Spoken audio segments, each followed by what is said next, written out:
अस्सलाम वालेकुम। अच्छा, टॉपिक का नाम है डार्क रिएक्शन या इसको कह सकते हैं लाइट इंडिपेंडेंट रिएक्शन, जो कि बहुत आसान और सिंपल सा टॉपिक है।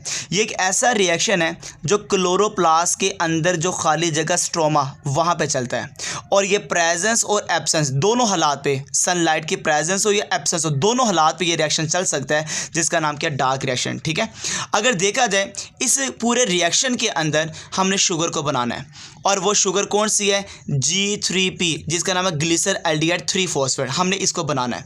इसको बनाने के लिए प्लांट के अंदर रात के वक्त जो रिएक्शन चलते हैं उसको नाम देते हैं, देयर डार्क रिएक्शन है।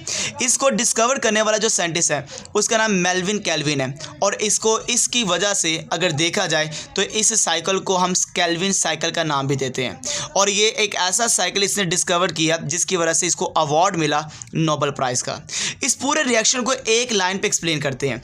अगर देखा जाए इस रिएक्शन में 3 कार्बन डाइऑक्साइड के मॉलिक्यूल यूज़ करेंगे, 6 NADPHK2 ये एनर्जी को इस्तेमाल करेंगे, 9 ATP को इस्तेमाल करेंगे और शुगर बनाएंगे CH2O और बाई 3 आ गया, ये शुगर बनाएंगे जिसका नाम क्या, ग्लिसर एल्डिहाइड 3 फॉस्फेट। इसको बनाएंगे।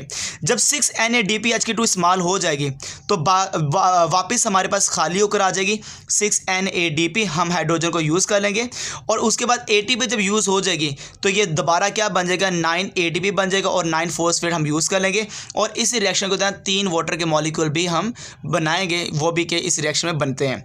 ये पूरा जो केमिकल रिएक्शन है ना, इसमें आपने सिर्फ ये याद रखना है कि 6 NADPHK2, 9 ATP और 3 कार्बन डाइऑक्साइड, इन तीनों की मदद से हम पूरा केमिकल रिएक्शन चलाएंगे। मतलब इस कैल्विन साइकिल में आप ये मतलब कि जो मेन पॉइंट है, ये एक सीरीज ऑफ रिएक्शन होने वाला है जिसको कैटालाइज करता है रिस्पेक्टिव एंजाइम। हर स्टेप को अपने अपने एंजाइम कैटालाइज करेंगे, जिसमें कार्बन को फिक्स किया जाएगा और रिड्यूस किया जाएगा, और रिड्यूस करने के बाद शुगर को बनाया जाएगा, और ऐसे साइकिल का नाम दिया जाएगा कैल्विन साइकिल है।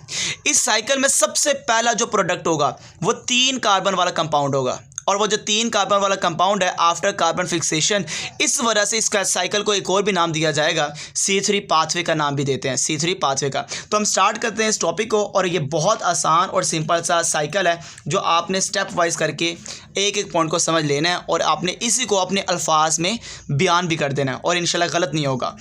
ये देखें, क्लोरोप्लास्ट के स्ट्रोमा के अंदर पहले एक शुगर मौजूद है, और उसका नाम है राइबोलोस बिसफॉस्फेट। राइबोलोस बिसफॉस्फेट, बिस का मतलब क्या होता है, 2 फॉस्फेट, एक इधर है एक इधर, तो कितने हो गए, 2 बिसफॉस्फेट कहते हैं।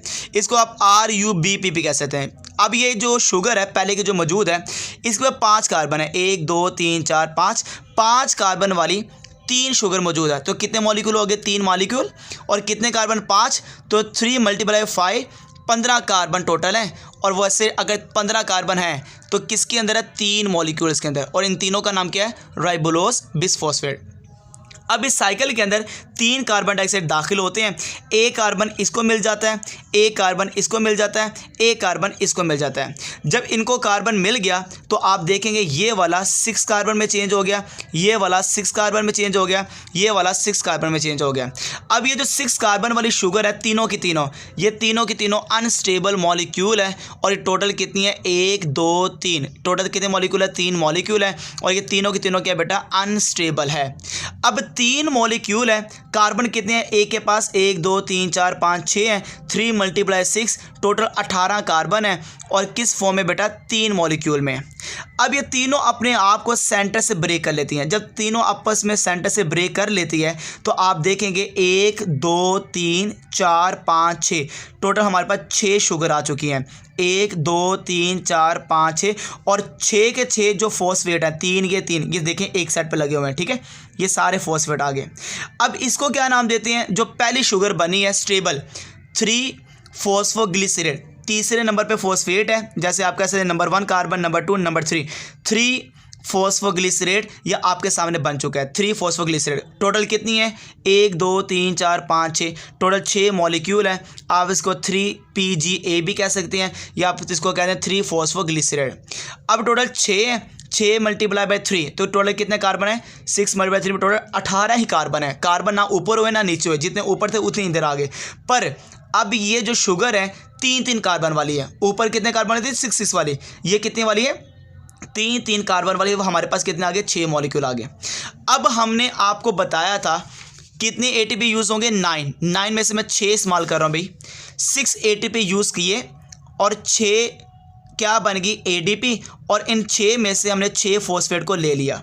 जब 6 फॉस्फेट को ले लिया तो ये 6 के 6 इस तरफ लग गए हैं। ये देखिए खाली थी ना जगह, अब यहाँ पे आके अटैच हो चुके हैं। अब इसको क्या नाम देंगे? 2 फॉस्फेट आ गए, नाम क्या होगा? 1 3 पहले नंबर पे फॉस्फेट है, तीसरे नंबर तो 1,3 बिस फॉस्फोग्लिसरेट। चीज़ वही है, बस क्या आएगा? 1,3 बिस फॉस्फोग्लिसरेट। टोटल कितने मॉलिक्यूल हैं? 6 मॉलिक्यूल्स हैं, कोई चेंज नहीं आया। अब इसका नाम क्या होगा? 1,3 बिस PGA। यहाँ पे क्या था? 3 PGA, यहाँ पे आएगा 1,3 बिस PGA आ चुका है। 1,3 बिस फॉस्फोग्लिसरेट हमने 6 मॉलिक्यूल बना दिए। अब इनमें से ये जो 6 के 6 फॉस्फेट डाले थे, हम इसको दोबारा निकाल देंगे और ये जो 6 NADPH है, यहाँ से हम हाइड्रोजन ले लेंगे। इसको रिड्यूस कहते हैं ना, देखो रिड्यूस है, ठीक है। यहाँ से हम हाइड्रोजन ले लेंगे और 6 फॉस्फेट निकाल देंगे और ये हाइड्रोजन हम यहाँ पे शामिल कर देंगे। जब ये 6 फॉस्फेट निकल गए, हाइड्रोजन इसको डाल दिया, हाइड्रोजन इसके अंदर डाल दिया गया, इसको कहते हैं रिडक्शन हो गई है। और रिडक्शन हो गया, अब ये शुगर चेंज हो गई है और इसको नाम देते हैं ग्लिसरएल्डिहाइड 3 फॉस्फेट। क्या नाम है? ग्लिसरएल्डिहाइड 3 फॉस्फेट आपके सामने बन चुकी है। ये देख सकते हैं ग्लिसरएल्डिहाइड 3 फॉस्फेट आपके पास आ चुके हैं। टोटल कितनी है? 1 2 3 4 5 6, टोटल ये भी 6 हैं। 6 मॉलिक्यूल्स हैं और वो किसकी हैं? ग्लिसरएल्डिहाइड 3 फॉस्फेट। अब आपने कहा कि हमने यहाँ पे 6 NADPH के 2 यूज़ करने, तो देखो मैंने ये यूज़ कर लिए हैं। ये मैंने 6 यूज़ किए हैं, ये भी 6 यूज़ किए हैं, अभी ये 3 बची हैं। जब मैंने इसको यूज़ कर लिया है तो आपके सामने जब मैंने इसको यूज़ कर लिया, हाइड्रोजन को यूज़ किया, तो 1,3 बिस फॉस्फोग्लिसरेट किस में चेंज हो चुकी है? ग्लिसरएल्डिहाइड 3 फॉस्फेट में। तो हमने यहाँ पे कौन सी शुगर बनानी थी? ग्लिसरएल्डिहाइड 3 फॉस्फेट। ये देखिए मैंने बना दी है। अब इन 6 में से एक हम निकाल लेंगे, ये हमने निकाल ली है। बाकी कितनी बच जाएगी? 5। 1 2 3 4 5, ये देखिए 5 आ गई। 1 2 3 4 5, ठीक है, जिसका नाम क्या है? ग्लिसरएल्डिहाइड 3 फॉस्फेट। ये देखिए 5 आ चुकी हैं। 5 को मल्टीप्लाई करें 3 से, टोटल कितने कार्बन है बेटा? 15 कार्बन। 15 कार्बन हमारे पास मौजूद हैं। और ये कितने मॉलिक्यूल हैं? ये आपने याद रखना है। ये हमारे पास मॉलिक्यूल कितने हैं? 5 मॉलिक्यूल हैं। नाम क्या इसका? G3P ग्लिसरएल्डिहाइड 3 phosphate. 5 क्यों मैंने कहा? क्योंकि एक हमने ले ली है, बाकी 5 बच चुकी हैं। अब ये जो 5 है ना, ये अपने आप को रीजनरेट करती हैं। मतलब कि आप ये कह लें टोटल कितने कार्बन है? 15 कार्बन है। तो ये 15 कार्बन अपने आप को रीजनरेट करते हैं किसमें? 5 कार्बन वाला एक मॉलिक्यूल बनाते हैं, 5 कार्बन वाला एक मॉलिक्यूल बनाते हैं, 5 कार्बन वाला एक मॉलिक्यूल बनाते हैं। तो 5 वाले कितने बन गए? 3 मॉलिक्यूल बन गए। तो 3 × 5, तो कितने कार्बन बेटा? 15 कार्बन है, ठीक है। अब इनमें से देखिए कितने फॉस्फेट हैं? 1 2 3 4 5। 3 तो वैसे के वैसे आ गए, 2 यहाँ से निकल गए, 2 यहाँ से निकल गए, 3 आगे 2 निकल गए। अब ये देखें कि यहाँ पर हमारे पास ये जो 5 थे मॉलिक्यूल, 5 मॉलिक्यूल ये किस में कन्वर्ट हो गया? 3 मॉलिक्यूल में। 5 मॉलिक्यूल मतलब कि जो 5 मॉलिक्यूल है 3 कार्बन वाले, ये चेंज हो चुके 3 मॉलिक्यूल 5 कार्बन के अंदर, 5 कार्बन वाले मॉलिक्यूल के अंदर। आप ये देख सकते हैं, फिर अगेन बता रहा हूँ, 1 2 3 4 5, ये 5 मॉलिक्यूल है। हर एक के पास कितने कार्बन है? 3 कार्बन है। 5 × 3 तो कितना हो गया? 15 कार्बन वाले हमारे पास 5 मॉलिक्यूल है। ये अपने आप को रीजनरेट करते हैं, तरतीब देते हैं। तरतीब देने के बाद ये अपने आप को चेंज कर लेते हैं 5 कार्बन वाली शुगर के अंदर। और जब 5 कार्बन में चेंज होते हैं तो टोटल कितने मॉलिक्यूल बनेंगे? 3 मॉलिक्यूल बन जाएंगे। अब इसका नाम है, they are called ribulose phosphate. Ribulose phosphate कहेंगे इसको, बिस नहीं कहेंगे, क्योंकि एक फॉस्फेट है। यहाँ पे देखें ये एक फॉस्फेट है और हमारे पास ATP थे 9, 6 हमने पीछे इस्तेमाल कर लिए। हमारे पास टोटल कितनी बच गई? 3। हम 3 ATP को दोबारा यूज़ करेंगे और यहाँ पे 3 फॉस्फेट निकालेंगे। एक फॉस्फेट इधर जुड़ेगा, एक फॉस्फेट इधर जुड़ेगा, एक इधर जुड़ेगा, तो ये अगेन किस में चेंज हो जाएगा? राइबोलोस बिस फॉस्फेट के अंदर, जो कि एक यहाँ पे फॉस्फेट है और एक यहाँ पे फॉस्फेट है। इसको राइबोलोस बिस फॉस्फेट कहेंगे। और इस प्रोसेस को मैंने क्या कहा? रीजनरेशन का प्रोसेस है। पहले कार्बन डाइऑक्साइड को फिक्स किया, कार्बन फिक्सेशन हो गया, फिर यहाँ से हाइड्रोजन को यूज़ किया, रिडक्शन हो गया, दोबारा उसको उसी शक्ल में लेके आया, दे आर कॉल्ड रीजनरेशन है। तो ये बहुत आसान और सिंपल सा टॉपिक था। आप जब किताब के अंदर 1 बाय 1 करके स्टेप को एक दफ़ा रीड आउट करेंगे, आपका सारा कॉन्सेप्ट क्लियर हो और ज़्यादा हो जाएगा। और आप इसको अगर अपने अल्फाजों में लिख देंगे तो इंशाल्लाह आपका ये भी गलत नहीं होगा। बस लास्ट पॉइंट मैं आपको ये बता दूं कि जब ये इसके साथ मिलता है तो एक एंजाइम है जो इसको कैटालाइज करता है, उसका नाम रोबिस्को एंजाइम है।